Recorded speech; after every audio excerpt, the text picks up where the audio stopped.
Well, like I said, while I've got you here, and there are a couple things I want to follow up on some conversations that we've had. I know you were talking when Prime announced the Earnhardt documentary, hoping Oh, that we would get some documentaries on some other stars in the sport. They seem to have listened to our conversation. We got a Kyle Larson documentary on the double coming out here, and then the Le Mans documentary about the yes. Garage 56. So we are getting. I know because that was I think your biggest critique is that there's already been so much about Earnhardt and the Earnhardt family. But I guess what are your thoughts on Prime coming in here to do these races over the summer and taking up qualifying and things like that, and now giving us at least three NASCAR related documentaries this year. Do you like what you're seeing in terms of how committed they seem to be to covering the sport in this new era? Yeah, absolutely.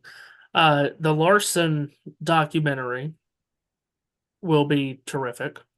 No matter, it'd be really difficult to mess that up, I think, just because of all the stuff that went on last year and all the drama with the rain and everything else. And I think that's going to get a lot of eyeballs on it, don't you think? Because Yeah.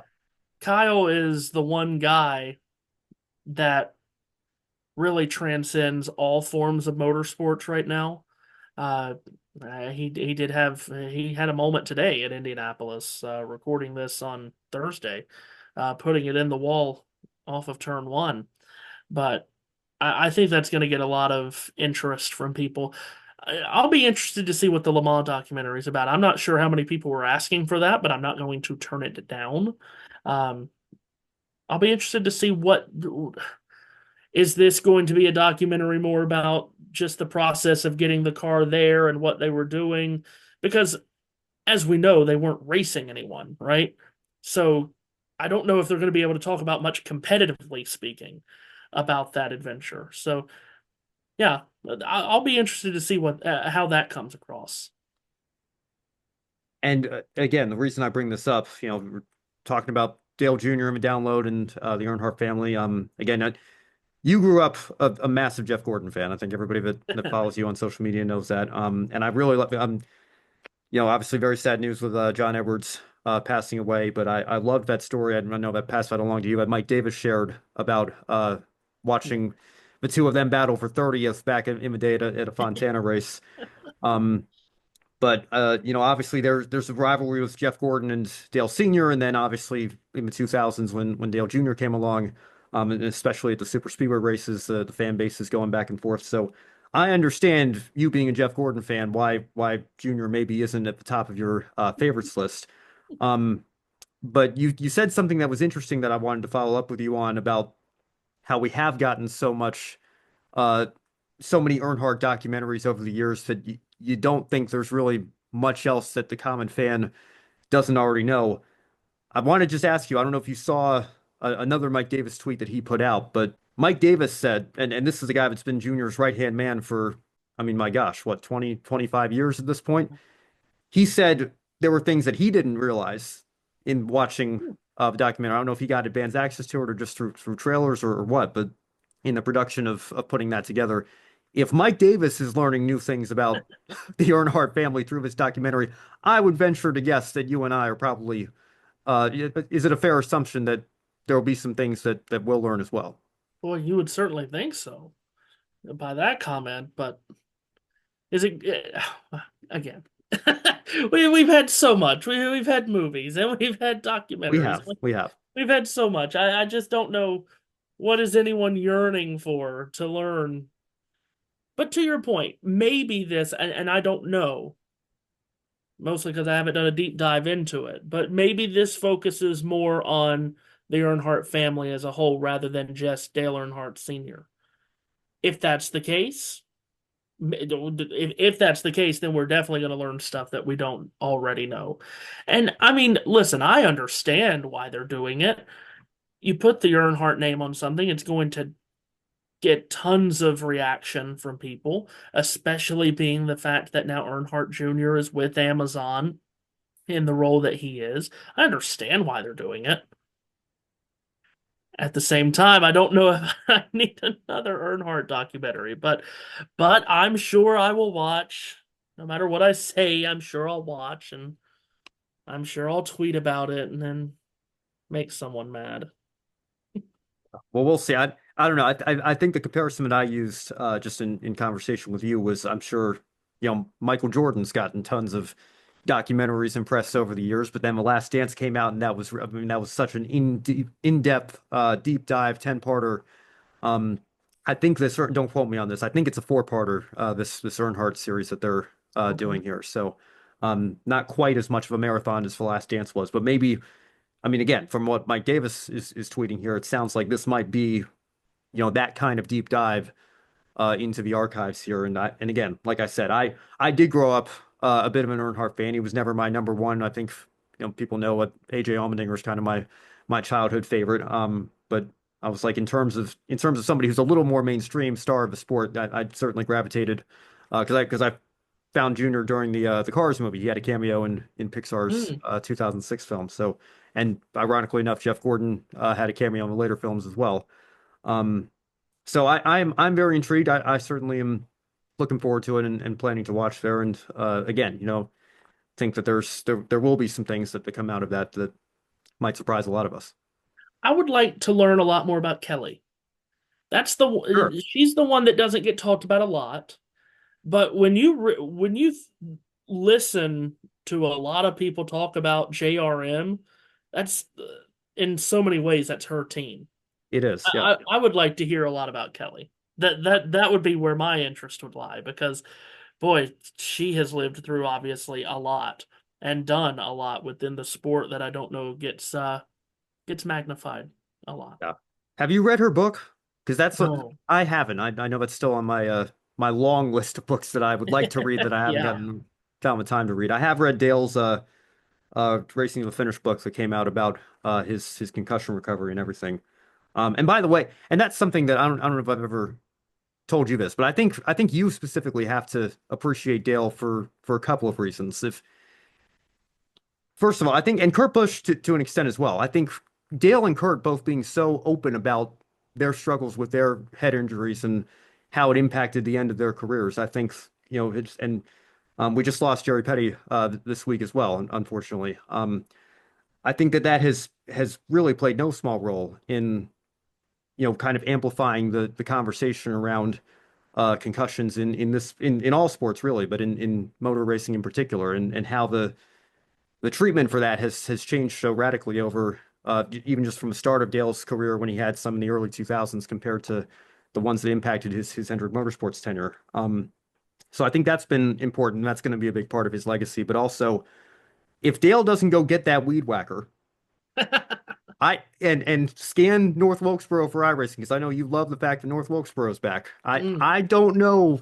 I don't know, Matthew. Does North Wilkesboro roar back to life and start hosting the All-Star race? I think he played no small role in helping lead that movement to just get it done for iRacing, and then what it turned into after that, who knows? Yeah, that's true. I mean, he's been big with iRacing, that's for sure. Just the concussion part of it too. A lot of people when they bring up Dale Earnhardt Jr. says how brave he was for picking up NASCAR in 2001 and just dragging them forward. I get that. I do. I get that. I don't think he would have done anything else. That's what he does. He's a race car driver. I think he just wanted to continue racing to honor his father's legacy. I get that. The bravery he showed with documenting the concussion issues. Think about that. Think about in his father's era, in the 80s and the 90s, drivers pulling out of races because their head hurts. Oh my gosh. They would have been eaten alive in that era, right? With people like Earnhardt, people like Ricky Rudd, who taped his eyes open, that famous story after his flip at the Clash. Just all the Bulldogs that we had, Yarborough, especially, the Allisons, all the Bulldogs we had in the sport that day, those days. And if you pulled out of a race because you had a headache, oh my goodness. Yeah, that would have not gone over well, right, in that time. So for him, with his name, And at the time it was happening, to be really the first one, right? To say, we've got to talk about this. We've got to have a conversation about it. And I'm not going to go on that track running 200 miles an hour and put my and other people's lives at risk. Kudos to him for it. I've got one more question about Earnhardt, and then we'll move on because there's a couple more things I want to ask you. While I've got you here, I didn't intend for this to turn into a Dale Jr. episode, but it was his podcast and his play-by-play man in the booth. So, Hall of Fame nominees just came out. There's been a lot of talk Oh, about Kurt Busch being is he potentially a first ballot Hall of Famer? You know, are there some names on there that have been waiting a while that the voters might gravitate towards instead? Uh, in your opinion, was Dale Jr. a first ballot Hall of Famer when you look at his resume and totality to what it meant to the sport? no. I know that's fun how I had to answer that. No. But at the same time, I have moved.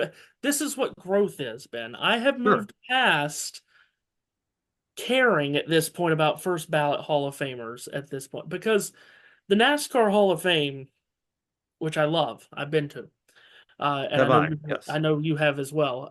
It's an amazing place, and at the end of the day, I think us people, us fans and content creators, whatever we are, I think sometimes we put too much weight on the goings on of the Hall of Fame, right? And the Baseball Hall of Fame is the one that everybody comes back to of the sticklers that the writers are on the voting process and all of that.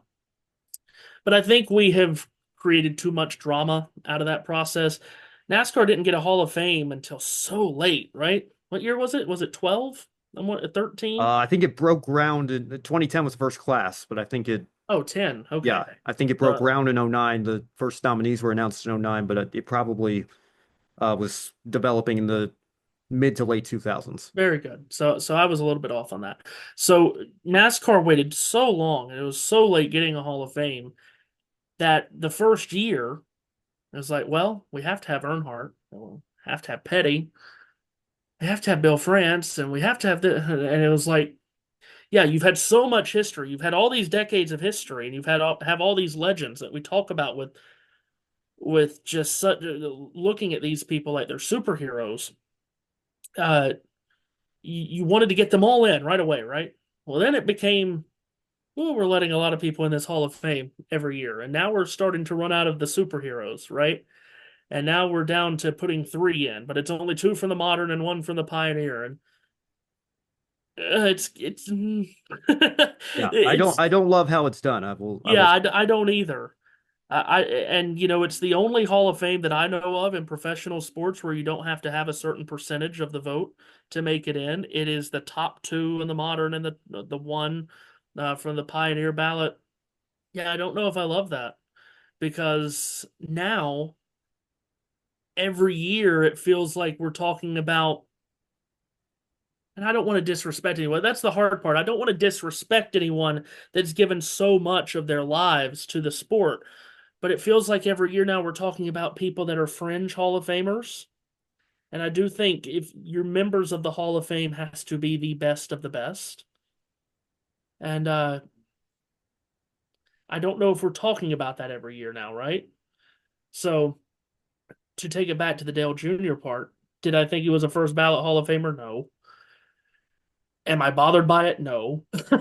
um, I mean, at the end of the day, he was a two-time champion, of course, in the Busch Series. He won many Cup races. I don't have the number. Did he make it to 20, 30? 26 in Cup, 24 Okay. in Xfinity. So he was very close to 30 Cup wins, contended for championships, never won one. Mentioned the two Busch championships, and and of course owned a Yeah, team, owner still for owns a several more team. championships. Yeah. Yeah, in that series. So no, I'm not bothered by it. But yeah, I'm a little bit more bothered by the process now on who we're talking about getting in. Because if you were to, so if I were to ask you, should Kurt Busch be a first ballot Hall of Famer? Probably, in my mind. He did win 30 plus races. He also won a championship and contended for others. He also had very good marks in what is now the Xfinity series along with the Truck series. And the longevity, I mean, He was a rookie in 2001. So I'd probably say yes, he's a first ballot Hall of Famer. But if we're just looking at it from the Hall of Fame spectrum, Richard Petty was a first ballot Hall of Famer. You're not comparing Richard Petty to Kurt Busch, Jeff Gordon, Jimmy Johnson, and so on. So, yeah, I think we kind of jumped the gun on the Hall of Fame at the very start, and what it has done is gotten us into this very weird point. Like Randy LaJoy had a really strong career. Is he a NASCAR Hall of Famer? He won 2 NASCAR Busch Series championships. That is not nothing. That is far from nothing. Should that land him in the NASCAR Hall of Fame? I don't know because he obviously never had the success in the Cup Series. Well, my counter to that would be it's not the Cup Hall of Fame, it's the NASCAR Hall of Right. Fame, which is why I think you have the Ron Hornadays and Mike Stefanix and Richie Evans of the world in the Hall of Fame and deservedly so. Um, but yeah, I'm with you. I don't love how we do it now. I have always said that because again, we're talking about Kurt Busch potentially being a Hall of Famer, but David Pearson was not. Well, David Pearson had to compete against the Francis and Richard Petty and Junior Johnson and Dale Earnhardt, who went in the inaugural class. There was only room for Right. five. I've always said those original 25 nominees. I think Red Byron was the last one to get in 2018. They're all in anyway. We all knew that they would eventually be in anyway. They should have done those 25, put them in straight away, and then done the process for the remaining names going forward. I know my editor-in-chief, Brock Beard, at LastCar.info even said he would have opened it up to NASCAR's original 50 greatest drivers in that list that came out in 1998, and maybe put all of them in straight away, and then we would go from there. I don't know if that would have been my approach because then you're just limiting it to drivers and not crew chiefs and Right. other figures in the sport that I think deserve consideration. So again, the Hall of Fame process is far from perfect. But I'm with you. I think it's a tremendous place. Anybody who's in the Charlotte area who has the opportunity to check it out absolutely should. And I love this time of year because I'm very intrigued. Like when it was Jimmy Johnson and Chad Knaus, I think that was the easiest 1-2 punch you're ever going to have Yeah. when it comes to making that decision. But this year, I think Kurt's going to get in, but I don't know. I don't know. I'm not going to be in those discussions or conversations or in the room when the voting happens. There's a toss up for me because I feel like Neil Bonnet is so overdue. But again, I always hate sounding morbid like this, but Harry Gantz in his mid 80s, I Right. think that's a man that deserves to be in the Hall of Fame and deserves to give his own speech. God rest his soul, Neil Bonnet's no longer with us, obviously. Maybe you prioritize the people that still are. So it's a tough decision. I think that there are a lot of names on that list. And again, I think Randy LaJoy is debatable. Again, not if it's the Cup Hall of Fame, obviously, Randy doesn't have much of a case, but he has been influential as a two-time champion and some of the Yeah. safety innovations that he's been a part of. Right. So I think there's an argument there. I have no problem at all with him being on the ballot, but I think there are several names, even Jack Sprague, who similarly, you look at his Truck Series Mhm. career, obviously three-time champion there. Um, I think it's unfortunate that he's only now just getting that consideration. So Yeah. again, there's a very difficult decision that's going to have to be made here in just a few weeks when that vote happens. So we'll have Yeah. to wait and see. And I'll say this too about the Hall of Fame.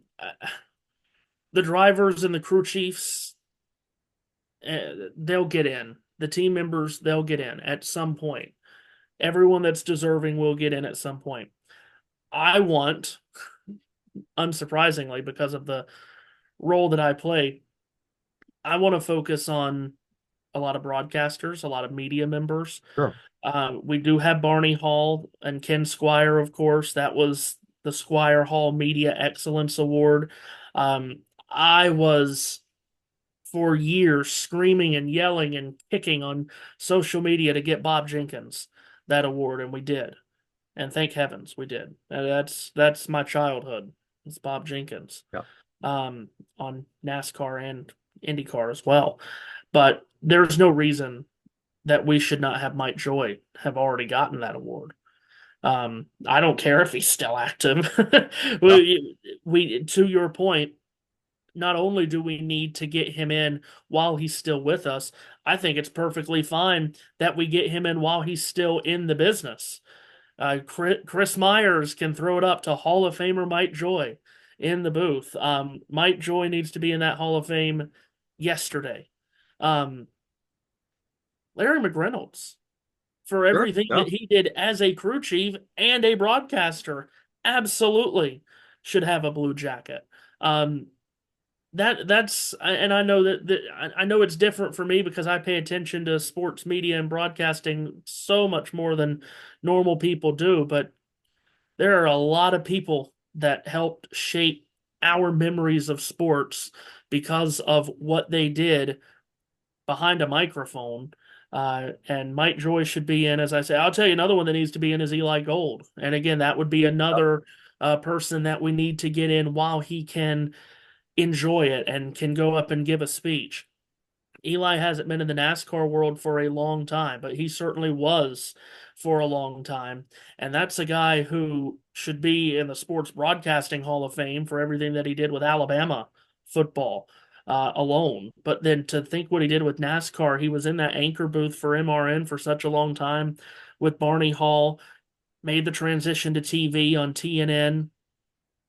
Great booth, by the way, with him, Buddy Baker, and Dick Bergeron. Dick Bergeron, who has received that Squire Hall Media Excellence Award.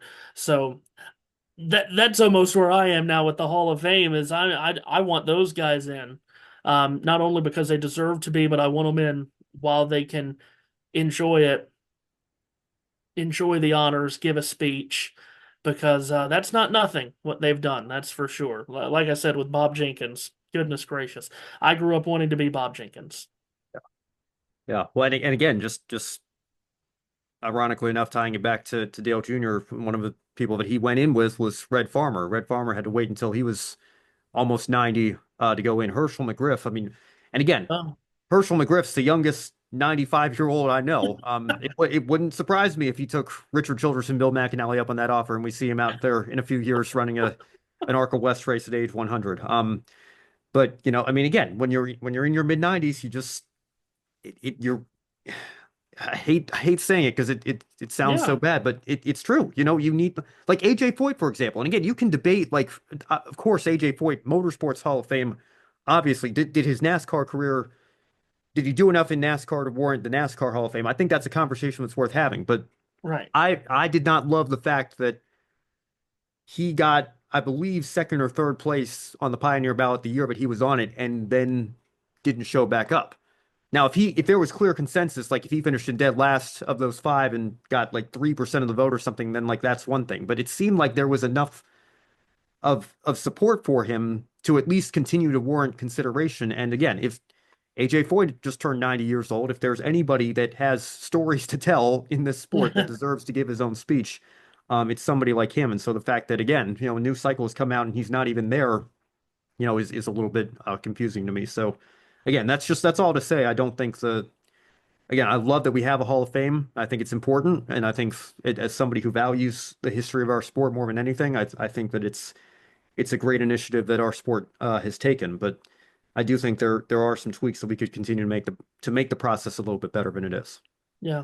Yeah. So Dan Patrick, and God love Dan Patrick. I do. He's done a lot of work the past few years getting John Facenda and Brent Musburger into the Pro Football Hall of Fame for their contributions to the Yeah, sport. And so I want this to be our start. I want us this to be our start of getting Mike Joy and Eli Gold in the Hall of Fame uh, for all that they've done in the broadcasting world. Eli Gold is one that just, man, he was awesome. He was awesome to listen to on radio and TV. The way he said some names like Bobby Hamilton and Joe Nemechek, when he crashed in the Burger King car all the time. And he had an issue in the Burger King. Joe Nemechek with a whopper of a problem. I can talk all night about these kinds of things. I won't hold you, but I want this to be the start of the campaign of getting Mike Joy and Eli Gold in the Hall of Fame. there you go. Well, there's one more thing again while I have you here that I want to have a conversation about. You mentioned it. You're a big hockey guy. Oh, yeah. There was a segment on First Take uh, after a couple of weeks ago when Alex Ovechkin broke the record. Ugh. Um, that and I get it. I understand why hockey fans were a little annoyed by it, but and again, and I'm coming at it from the perspective of somebody that has been a Stephen A. Smith fan that watches First Take fairly regularly, at least keeps up with the highlights and clips they post to YouTube. Again, I understand why hockey fans weren't thrilled with the fact that that's the direction the conversation went. I was a little surprised at how much genuine outrage there seemed to be over First Take asking, supposedly asking the question, how does Alex Ovechkin breaking Wayne Gretzky's record affect LeBron James's legacy? I know you saw the segment, you saw the conversation that was stirring on social media. Again, I'll give you the floor since you're the guest first and foremost. What was your reaction when you saw Stephen A. Smith and Shannon Sharp going back and forth about that? Oh my gosh. Why couldn't they have just left Ovechkin out of it? Like, why even mention Ovechkin if we're not even going to talk about Ovechkin breaking the record?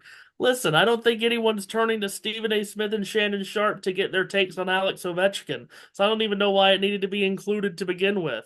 PK Subban was there and he talked more about basketball than he did hockey. And he had I'm trying to now I'm trying to he was talking about Kobe Bryant being better than LeBron, right? Isn't that what he I said? think so, yeah, or like being more clutch or whatever, yeah. I mean, okay. Do we want to talk? Do we want to hear from PK Subban about the best basketball players? I mean, I guess it's we have to make such a big deal out of everything. We really do. And of course, at the center of it is our future president of the United States, Stephen A. Smith, of course, who's I was gonna go there too. who's trying to, make the biggest deal out of everything. All he knows about hockey is that the puck is black, as we know. Um, that was a It is eerie, man. It feels a lot like the Donald Trump conversation around 2013, 2014. yeah. I don't think he's, I mean, solely because of the money. I don't think he's going to actually do it because he just signed a very generous deal Oh, that ESPN gave him with a good lot of gracious. flexibility. Being the president of the United States, that'd be a pay cut, right? Yeah. From Oh, a massive pay what cut. he's getting. Unbelievable pay cut. Yeah. I don't know. But Oh, God help us. But I, yeah, I don't know. Just we live in a strange world, don't we? Because ESPN, as we know, they talk about what they have, right? They didn't talk about hockey for ages because they didn't have hockey from 2006 to what 21. 2021. Yeah, was Yeah. the last Cup final on NBC, Montreal and Tampa. And then they get hockey, and suddenly they're talking about hockey right on Pat McAfee now, and on well everything. They talk about what they have. Well, I guess we're going to put that to the test with baseball next year, in a way, if indeed ESPN doesn't come back with a deal with Major League Baseball, which sounds like it could happen now.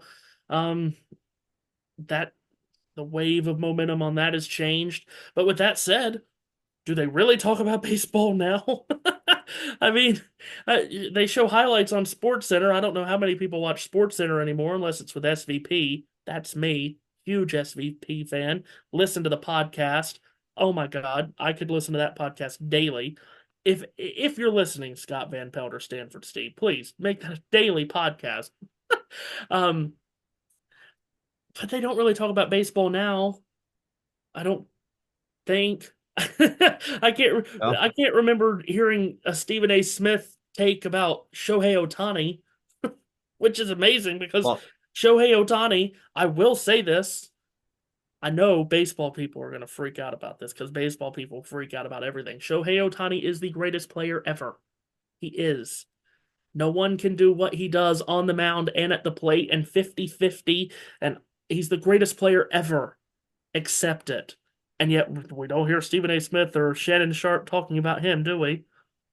well, he did in 21. I remember he got in a little bit of hot water because he mentioned trying to Shohei being the face of the sport when he needs an interpreter or something. There were some comments he made Oh, about yeah, that blew that's up, right. and he has since, of course, apologized for that. Even mentioned that in his memoir, that he regrets how that came out. But I'll defend the segment from from this perspective. And I will give you that, like the thumbnail, the YouTube thumbnail being LeBron at the forefront and Ovechkin in a smaller circle. Like Yeah.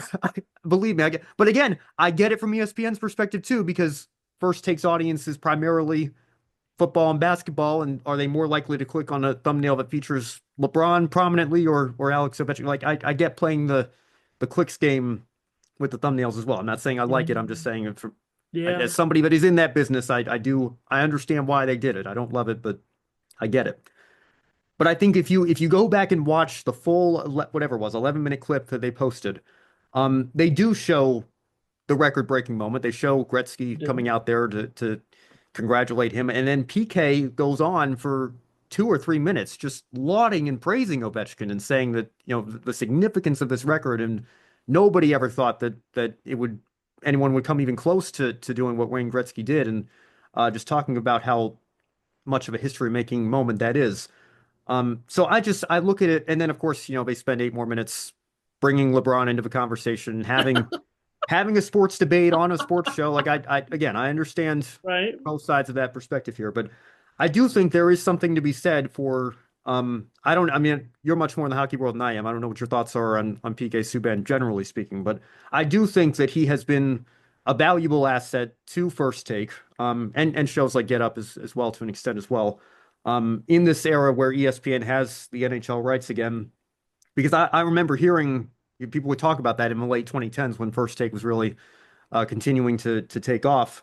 Why do you guys never talk about the NHL? And I think, to Stephen A's credit, he was honest enough to say, look, I simply don't follow it enough or know enough about it Yeah. to make it part of a regular conversation. But I think they've talked more hockey on First Take in the last 12 months than they did the first 12 years that the show existed. So, again, I understand that maybe it might not be in the way that hockey fans would want necessarily, but I think when you have a show format where Stephen A is clearly the star of the show, and you do have somebody who's been there, who played for however many years PK was in the NHL and has since taken up this second career as an analyst. I think there have been some decent moments, on shows like that have at least tried to show a little bit of love to Yeah. leagues like the NHL is and do that hockey as Stephen A. Loves to Well, talk about. again, I don't know many hockey people that are looking at Stephen A. Smith wanting hockey takes, right?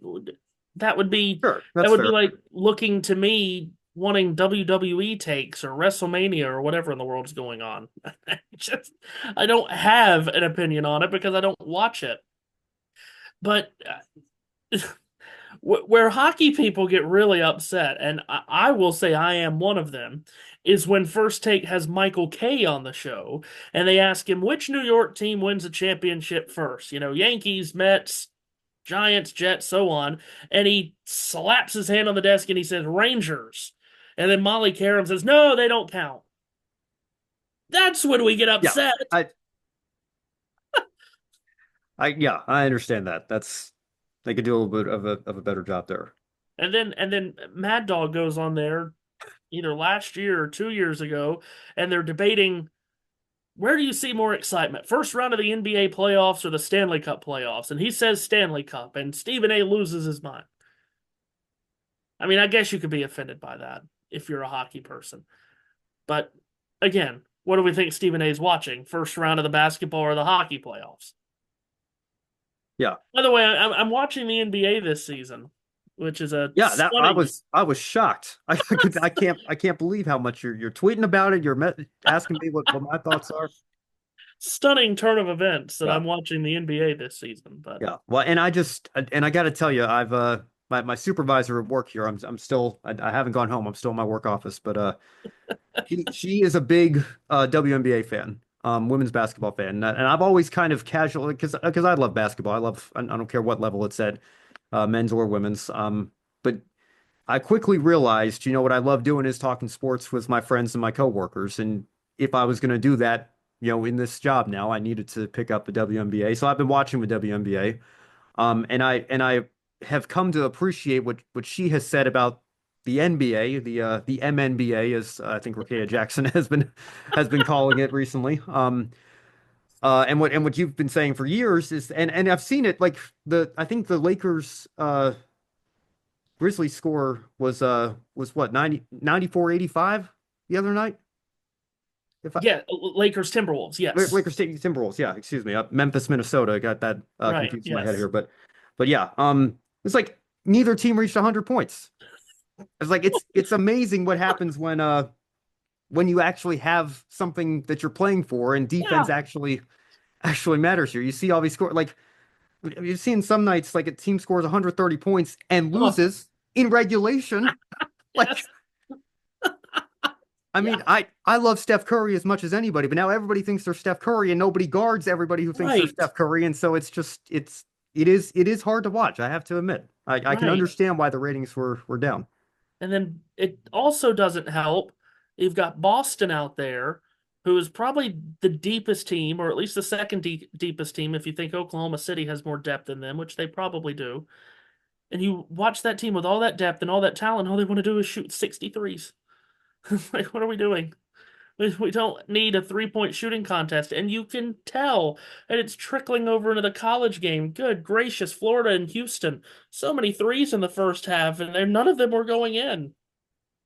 It's not fun to watch sometimes. But yes, now that we're in the playoffs, teams are defending. I remember last year with the in-season tournament started. Wow, teams are defending. Oh, wow. Well, thank goodness that they care enough to defend for an in-season tournament. Yeah. Yeah, it's I don't know. It's going to be interesting to continue to follow it all, and I won't keep you any longer here because I'm reading the clock right now. It's a little bit after 7:30 on the East Coast time. I'm sure there are playoff games that are just starting. I know you want to get to those, but I might split this into two episodes because I know the first half was really the emergency show we want to talk about. But I enjoy talking to you so much that I had to get your thoughts on a few other things that are going on in the sports world here. So Yeah, again, I anytime. yeah, appreciate you agreeing to do this on such short notice. I think a lot of people are going to be maybe a little bit surprised to hear what you have to say. They might just see your tweets on a race weekend, you complaining about the NBC booth. I think there's this is why I like doing things like this. There's a lot more to the conversation than can just fit in Right. 280 characters here, and I appreciate you being willing to go in depth on those things and have a conversation about it because I think that's Yeah. something that we need more of in this day and age on social media. Yeah, absolutely. Anytime. Next time, we'll talk about game 3 of the 98 finals where Utah only scored 54 points. Yeah, 54 yeah, in a finals game. yeah. That's wild to think about, man. I mean, if you have 54 at halftime, sometimes that's a low Yeah, halftime score right. nowadays to think about. Yeah, and great players like Stockton and Malone only putting up that many in a finals game is wild to think about. But yeah, a lot more to that conversation. Many more conversations to have.